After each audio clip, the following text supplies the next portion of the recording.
Domiciliario. ¿A quién? Dice que es director panameño Manuel Noriega. Yo creo que Noriega había muerto. Noriega, pero... No, pero no puede ser Noriega. Noriega está enfermo. ¿Qué hace otro? Y muy mal. Pero día de casa, arresto domiciliario para que pueda prepararse para una cirugía neurológica. Sí. Entonces...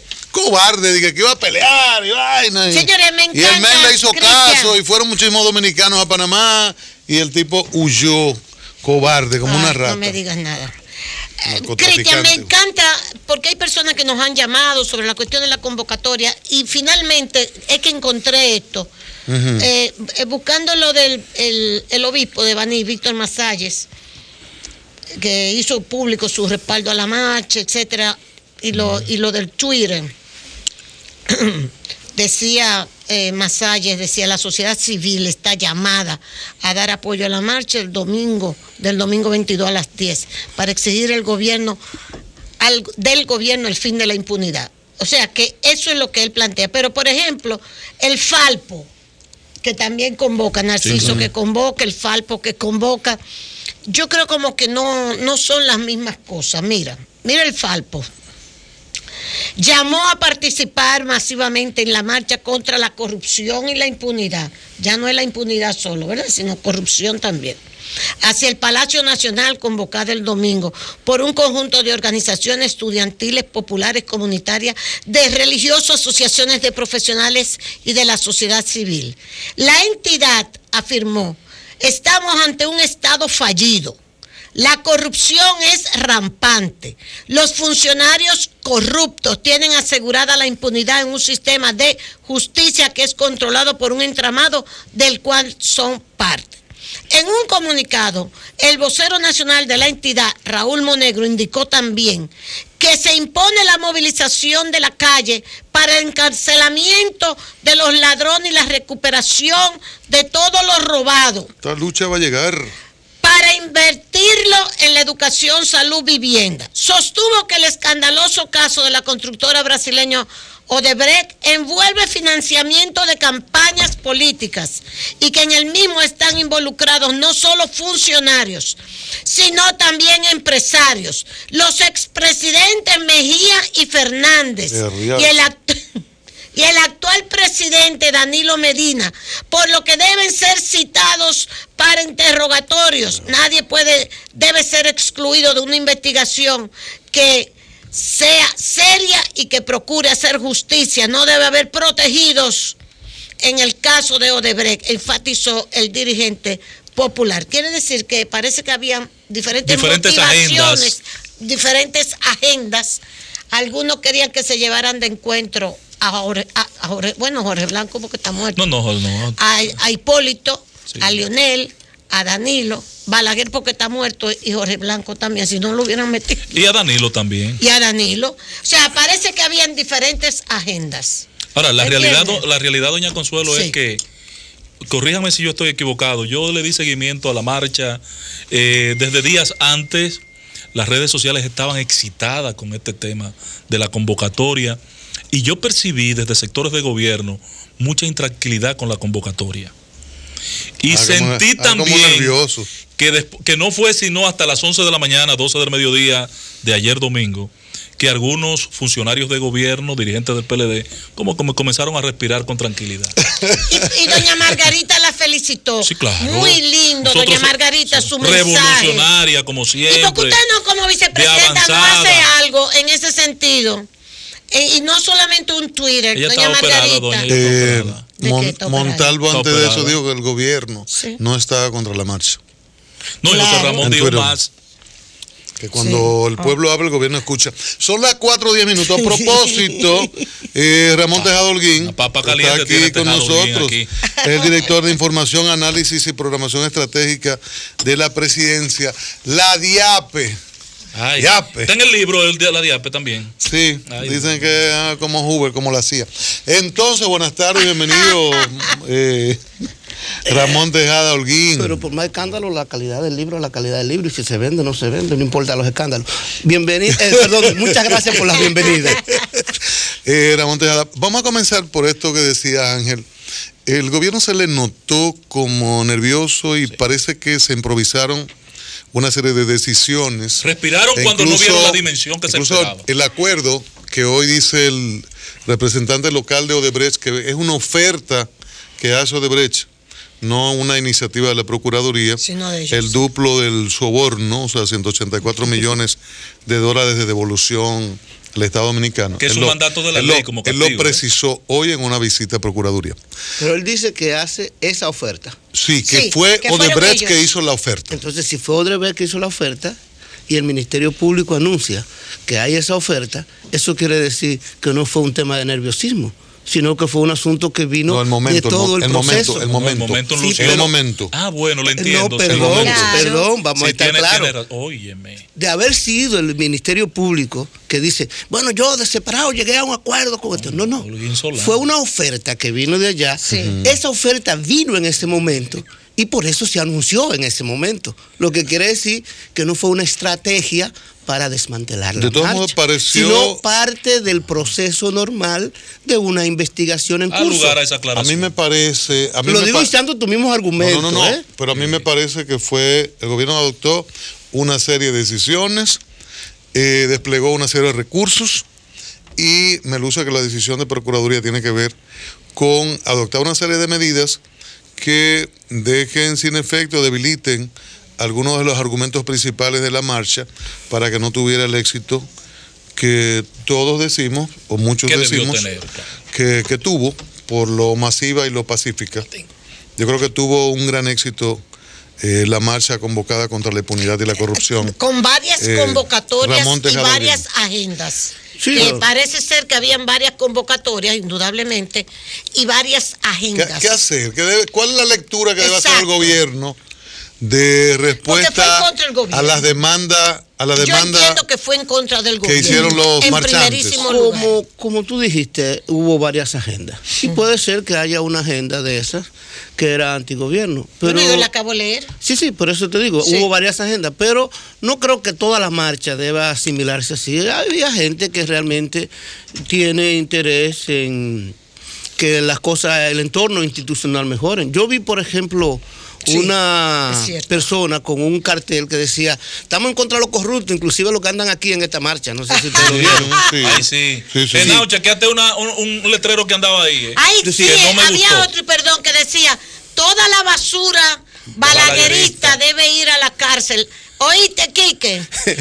Mira, Holguín, pero lo que te quiero decir, lo que quiero decir es que efectivamente había varias agendas. Ahora, aquí lo importante, la forma en que precisamente el ministro Peralta, el mismo día de ayer, mientras se realizaba la marcha, decía, el gobierno, cuando un pueblo habla, el gobierno escucha. Claro. Y la idea es que esté escuchando.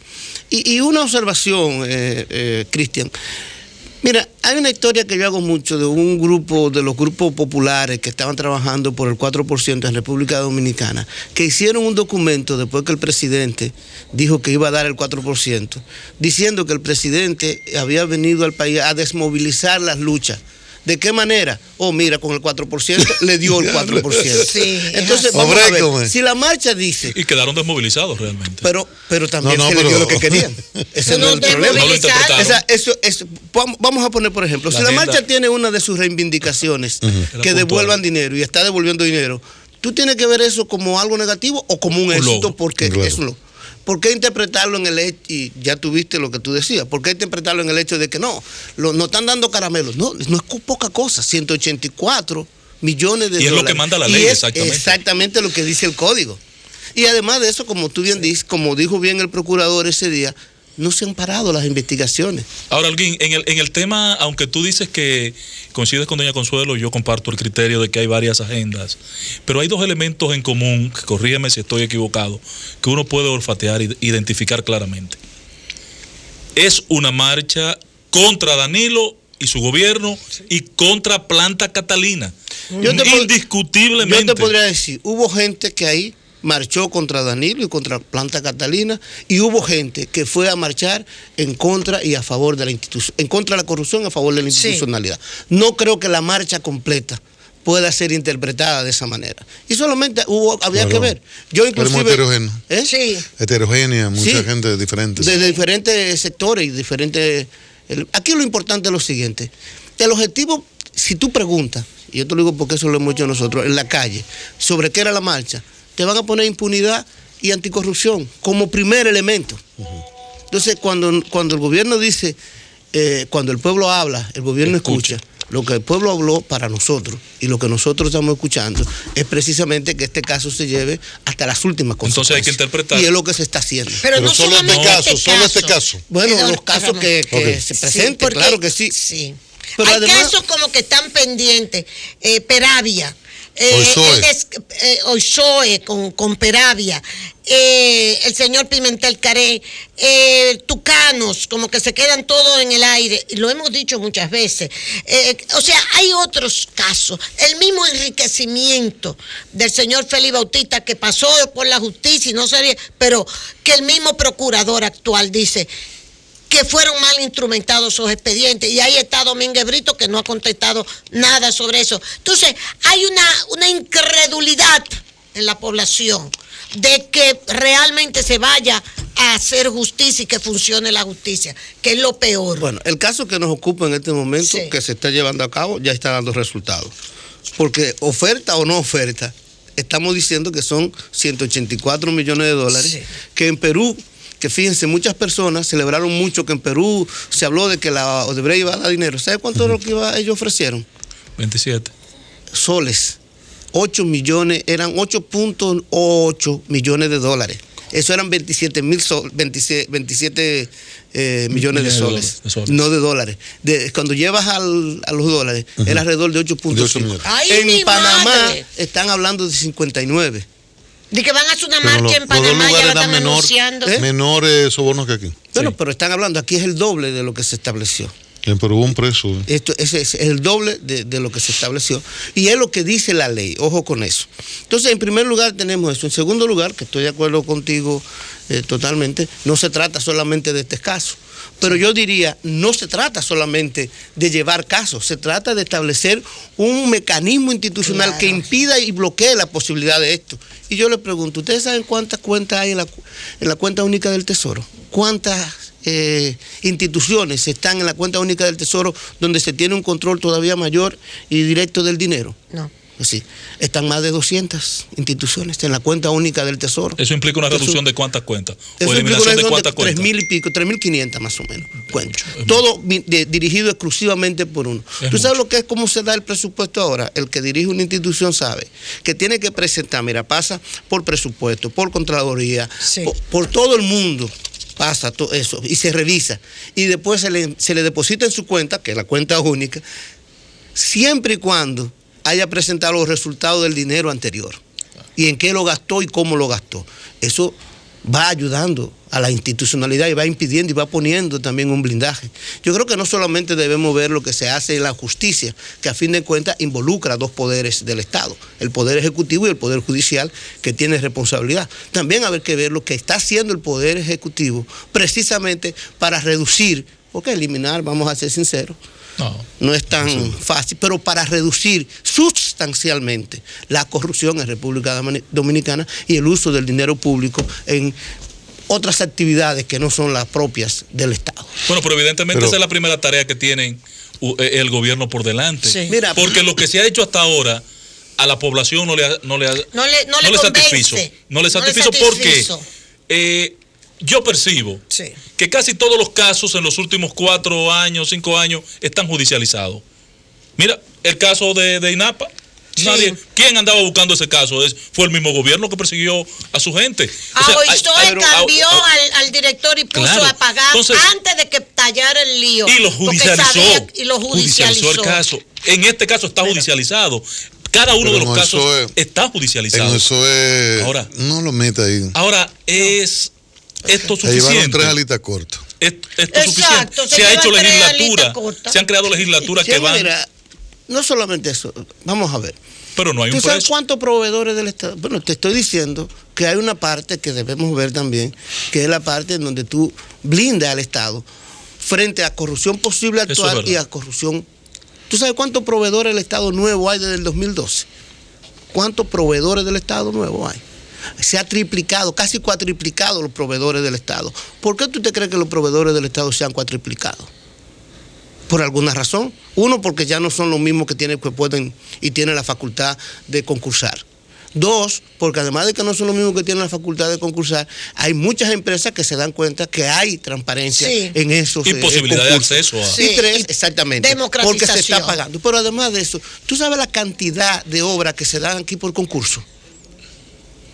En ese contexto, Holguín, hay una queja de CODIA de deuda de miles de millones. Sí, yo la vi, la queja de CODIA. Entonces, yo te pediría... 1.400 millones. 1.400 millones. Sí. Y además, cuando destapó lo de OISOE, que solo cayeron 3 gente como de los pasillos, se destapó una situación de gente que engañaba desde las mismas instituciones y dañaba uno de los propósitos más hermosos, como uno lo vio en principio, que era democratizar y hacer licitaciones y que participara todo el mundo. Pero entonces se daña ahí en ese momento y no hay consecuencias. Sí, pero porque no es verdad que son esas 3 gente. Tu pregunta tiene varias partes. Déjame primero responderte una.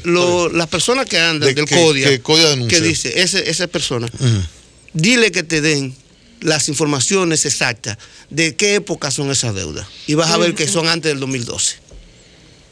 Antes del 2012. Entonces vamos a poner la cosa también en claro. Bien, si es eso, así. No. Atención, presidenta. Diga, tráigame todo lo que son de la actual. CODIA, se está viendo CODIA. Vamos a establecer. Se lo vamos a pedir. No digamos. Sí. Nos deben 193 millones, vamos a decir.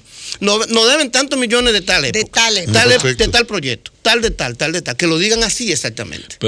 Se lo vamos a pedir. No, ¿verdad? que lo digan así. Pero la continuidad del Estado obliga a que esto pero la continuidad del Estado obliga a eso, Sí. pero también lo que habría que ver es si tienen todos los Eso requisitos, todas las cosas. Eso Porque también. mira lo que ocurre. Nosotros, muchas veces, en República Dominicana, en función de nuestra preferencia, qué sé yo, si a mí alguien viene y me dice, Ramón, el gobierno hizo eso bien, quizás, como yo estoy en el gobierno, yo no pido pruebas y le creo. Entonces, si alguien viene y te dice a ti, Cristian, el gobierno hizo eso mal, quizás tú dices, eso es, yo le creo, y ahí ya tenemos un problema. No, pero además la institución te está hablando. ¿Dónde están las evidencias? Sí, pero ¿dónde están las evidencias de cada quien? Sí, Nosotros no podemos aceptar, y eso es una de las cosas que debemos comenzar a aceptar. Mira, hay que pagar tal cosa. Bueno, pero ¿dónde están tus evidencias?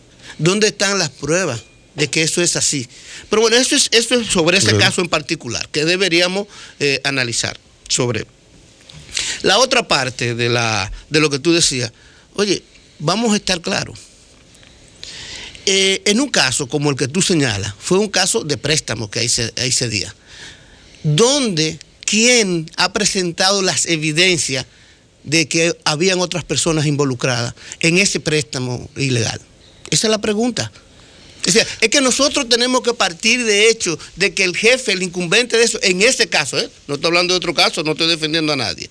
Estoy preguntando, simple y llanamente, sobre las evidencias de que eso fue así como nosotros creemos, o que efectivamente quienes estaban involucrados son las personas que están ahí. Porque cuando eso salió a relucir, se denunció en ese momento, y salieron otros ingenieros a hablar de que lograban contratos, como tenían poco dinero, o sea, eran ingenieros pobres. O no sabía se le acercaban manejarlo. personas de las mismas instituciones a decirle que le iban a prestar. Y de otra cosa que dijeron era de que lo despataban, le quitaban las patas.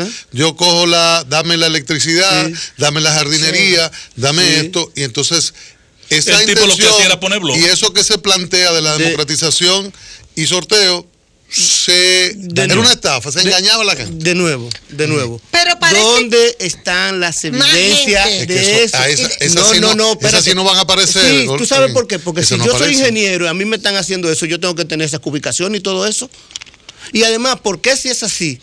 Una de las cosas, a una entrevista a los ingenieros jóvenes, a los que no tienen grandes compañías, etcétera, y pregúntale si piensan así o si están contentos con los concursos. Bueno. No había otra opción. A mí me han no hay dicho, forma de accesar en libre competencia. Pero te lo han dicho, pero se quedan callados. Pero si eso es No tan hay forma. horrible, Yo lo único que debería yo haber tengo una testimonio denuncia. contrario, yo tengo testimonio de personas Exacto. de partidos diferentes que dicen precisamente, oye, yo como joven ingeniero, de la única manera que podía llegar a una obra del Estado como la que he llegado, ha sido así. Esos testimonios yo los recibí hace tiempo, pero después vinieron gente que llegó la ley y con meses se inventaron la trampa. Bueno, de instituciones. Yo te vuelvo y te digo, yo te remito. Cada cual dice la fiesta como le va. Exactamente, y vuelvo y te remito a lo que te dije anteriormente. Porque yo conozco ingenieros que están trabajando muchas veces sin problema. Nosotros queremos satisfactoriamente. Y es una forma democrática y la denuncia la había dado el PSOE, que yo creo que solamente la había hecho Balaguer y Danilo. Balaguer y Danilo. Balaguer. Sí, se rifaron obras en algunas ocasiones. Entregaba las obras. Balaguer creó la ingeniería sanitaria. Creo que llegó a rifar en San Juan yo participé con una crítica muy grande al grado a grado. Balaguer, en un momento, Balaguer por ejemplo, creó de los Juegos hasta Nacionales. la ingeniería sanitaria, la ingeniería paisajística de este país. Lo que pasa es que Quique no va a defender nada de esa vaina, porque Quique no sabe de eso, nada más que de la carretera que le tocaba. Pero yo percibo el único que lo ha hecho sistemáticamente es el presidente Danilo Medina. Pero acláramelo de sistemáticamente, Holguín, porque yo tengo la percepción, y yo soy ingeniero y participo del proceso recurrentemente de licitación o de sorteo, y yo tengo ya cerca de 2 años que no veo un sorteo. Tendría que ver, yo creo los que sorteos como que han escaseado. Sí. O sea, hay una situación de que... Recuérdate que muchos de estos sorteos tenían mucho que ver con las escuelas, con la construcción de aulas. Y ya se ha dicho, precisamente por crítica de ciertos sectores, no solamente por crítica, sino porque se completó ese proceso, que en el proceso actual en que se está es privilegiando más que nada la calidad de la educación y otros aspectos de la educación. Hay un sometimiento de INAPA, y a la primera persona que yo le oí lo de los sorteos fue al ingeniero Alberto Holguín. Alberto Holguín, por favor, di Alberto Holguín. Alberto Holguín. Al primero que escuché sobre el sorteo, antes de que el gobierno lo hiciera política, al menos así fue que yo lo vi. Fue Holguín, perdón, fue Holguín, y Holguín termina en un allanamiento militar que le hicieron y tiene un sometimiento porque dicen que aquellos sorteos que no lo hacía así, sino que iban a parar a otra cosa. Esa es la acusación. Cristian, yo no te voy a decir lo de... que yo no te voy a decir lo del vaso medio lleno ni medio... Porque eso, tú sabes, un poco un cliché. Pero nosotros llevamos la mirada a veces a donde queremos mirarla. Okay. Oye esto. El primero que habló de eso y que hizo eso fue el presidente Danilo Medina. Y esa fue una convocatoria que se hizo en el Palacio Nacional. Sí. Creo que el primer mes de gobierno. No sé si lo recuerdan, que fue un asunto que ahí sí yo vi testimonio interesante, inclusive diputados del PE, en ese momento el PRD no estaba aliado. ¿Cómo hacía? Todo eso. Eso en primer lugar. Entonces, en segundo lugar, como bien dijo Ángel, quien somete eso es el Poder Ejecutivo y eso está en manos ya del Poder Judicial. Es que a veces nosotros tenemos que entender ese tipo de cosas. Lo de Holguín, eso ya está, Alberto. ¿Lo somete quién? De donde viene. Es el mismo gobierno. Es del mismo poder ahí, se termina, investiga la Fiscalía, el Ministerio Público, que es el jefe en República Dominicana de la política criminal desde el Poder Ejecutivo, y ya eso pasa a manos del Poder Judicial, que tenemos que entenderlo. Ramón. Pero mira, tú me puedes... Insistiendo. No, bueno, está bien, pero el problema es podemos entrar. Mire, yo creo que debemos ver la cosa así. Podemos entrar en un direte de 1 y 2 casos, 2, 3 casos, 4 casos, 5 casos. Porque eso, como dije, nosotros vivimos en República Dominicana con dominicanos y dominicanas que tienen una tradición, que nacieron, vivieron y se criaron aquí, no en Suiza. Entonces, los cambios institucionales no solamente implican cambio de la normativa, cambio de las leyes y cambio de actitudes de una parte de la población, implica cambio también de otra parte importante de la población. Y eso lleva a un proceso. Entonces, si vamos a buscar casos, podemos buscar casos. Y vamos a terminar en lo siguiente, buscando casos negativos y buscando casos positivos. Así es. Donde vamos a encontrar muchísimos casos positivos y con pruebas. Porque yo insisto, el nivel en que está la cuenta única del Tesoro, el nivel de aumento de los proveedores del Estado, el nivel de los préstamos de la banca solidaria, las visitas sorpresas, los concursos, los concursos, e inclusive un elemento que uno debería de ver, a veces tú dices, bueno, pero eso, la cantidad de licitaciones que han intentado ser llevadas a la justicia y que se han establecido, si se ha respetado o no, pero también la cantidad de licitaciones que se han echado para atrás. También. De parte de la Dirección de Contrataciones, de Compras y Contrataciones Públicas. Busquémoslo, que ahí están. Bueno, ahora le están pidiendo que echen Odebrecht atrás. Digo, la planta. De eso que ya están casi listas. Sí, o sea, sería... Sí. Pero de eso es que se trata. Ellos quieren que se suspenda. Yo creo que, bueno, eso yo no lo voy a analizar porque no voy a decir. Pero hay algo, Ramón, que como comunicador y especialista en esto, a nosotros nos llama la atención, y es lo siguiente. El gobierno de Danilo, el PLD se caracterizó por tener una política comunicacional, el PLD, extraordinaria. Desde la época de Juan Bosch, era capaz el PLD de coger una página central de un periódico y decir que había, qué sé yo, cuánta gente en la manifestación, y publicaban la misma foto de los dos lados. Pero la gente no se ponía a analizarla. Y era la misma foto invertida. Haciendo un espejo. Haciendo un espejo, que yo lo llegué a ver. Porque estaba hasta la prima mía, la boba. Ay. La boba de Pradel. Aparecía en los dos lados. Vamos a ir relajando. Entonces, pero es verdad. No rima, pero es verdad. Entonces, no, pero es relajando, sinceramente. Entonces, se nota, Danilo es parco hablando, mientras Leonel es todo un gentleman y un filósofo y un intelectual. Danilo es parco hablando. Y eso no contribuye a que la gente esté todavía, a pesar de sus acciones humildes y con los humildes y preocupados, y cuando tiene que echar el boche lo echa, pero de cada año un día. Yo lo que quiero decir, ustedes no podrían recomendar en el gobierno que Danilo tuviera otra actitud comunicacional. Para pasar la reelección habló, la única reelección sin no hablar. habla nada. Mira, bueno, quizás yo estoy de acuerdo en algo, y es que los funcionarios y el Partido de la Liberación Dominicana debería estar más compacto en los elementos comunicacionales y eso yo creo que es una buena observación. Pero el presidente habla y habla con contundencia. Mira, por ejemplo, lo que tú estabas diciendo, que hable sobre el caso, que esto y lo otro. El presidente habló y habló de la manera más contundente. ¿Cuándo habló? Y cuando el presidente crea una comisión y a los comisionados le manda una carta y le dice, usted tiene todo el poder del mundo, ¿eso no es hablar? No, así, eso no es hablar. Ramón, Ramón, eso no es hablar. No, eso no es hablar. Los comisionados se quedaron con la boca abierta, no sabíamos nada. Pero precisamente para que vea que pero ahí está Masalle, el obispo Masalle le acaba de echar un boche a la comisión diciendo, Masalle, que era una comisión hecha a la hechura de Danilo. No, la comisión ha terminado siendo un fracaso. Yo no creo. ¿Cuándo fue la última rueda de prensa de Danilo Medina? ¿Cuándo fue la última rueda de prensa de Danilo Medina?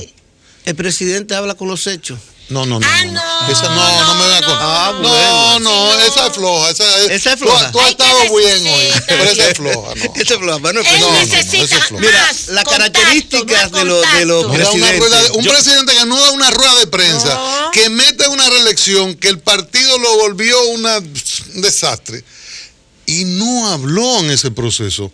Todavía yo no sé si Danilo quería la reelección, porque dicen que él dijo. Sí, hombre, él nunca lo dijo. Él dijo, tú sabes cómo lo dijeron. Claro que lo quería. Que la quería porque él sabía que si venía otro, no iba a terminar las obras. Aquí ha habido situaciones gravísimas y el presidente no habla, el presidente no da rueda, el presidente no responde a los periodistas, y las visitas sorpresa son sin periodistas. Así no se puede gobernar. Sí. Yo lo siento. Yo entiendo. Le están haciendo un hoyo a Danilo. Le están haciendo un hoyo a Danilo por la parte comunicacional. Porque esta gente tiene. Los empresarios le hicieron un comunicado diciéndole a Danilo de todo. Y la iglesia. Y ahora apareció y ahí tenía que hablar. Y apareció el de Herrera hoy diciendo que qué buena marcha y que para adelante. Los empresarios de Herrera. Entonces uno se pregunta, ¿y qué carajo quieren los empresarios? La iglesia, ¿Qué es la iglesia? ¿Qué es lo que quiere Masalle? Le respondió José Ramón y lo mandaron a callar. Exacto. Entonces, ahí falta una política comunicacional de parte del gobierno. Que Valle Nuevo. Yo creo que la política comunicacional está. Quizás el reclamo, que yo lo entiendo legítimo. Es para él. El reclamo que puede ser legítimo. Bueno, ustedes quieren que el presidente hable más. Directamente. Que no habla. Pero no habla. Pero la Asociación Dominicana de Diario le hizo una exigencia y se reunió con Pepín Corripio y los directivos, pero no ha tenido una rueda de prensa, una reunión con periodistas, no responde preguntas. Así no se puede gobernar. ¿Que no? No. Tiene 4 años y ganó con un 63%. Sí, pero eso no es democrático. Eso no es democrático. Pero eso le está haciendo daño. Perdón. Una cosa es que tú digas que el presidente debe hablar, que yo creo que es correcto, y otra cosa es que tú digas que por el hecho que no hable no es democrático. Eso no es un ejercicio democrático. Eso no. Y te lo voy a preguntar de otra manera. Te lo voy a preguntar de otra manera. Eso no. La democracia implica que tú hablas y callas cuando... No, la democracia implica que los gobernados a través de los medios tienen que hacerle preguntas